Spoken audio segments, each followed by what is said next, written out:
જે એક મિનિટ, એક ક્ષણ જે સફળતાની પાછળ દોડવામાં આપણે વિતાઈએ છીએ ને, પણ એ આપણને અંતે સમજાય છે કે ખરી સફળતા એ છે કે આ જે વહેતી ક્ષણ છે ને એને માણી લઈએ, કારણ કે એ એક ક્ષણ ક્યારેય પાછી આવતી નથી.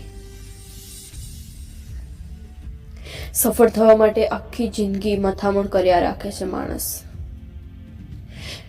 અને એ મથામણમાં ક્યારેક એ પોતાના કે પછી પોતાનાઓ માટે સમય નથી ફાળવી શકતો.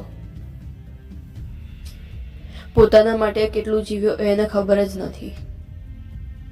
જેટલો સમય એ ભાગ્યો છે સફળ થવા માટે, એને એવું લાગે છે કે એ હું મારા માટે કરું છું, કે પછી એ સમય મેં મારા માટે ફાળવ્યો, કે પછી હું મારા માટે જીવ્યો છું.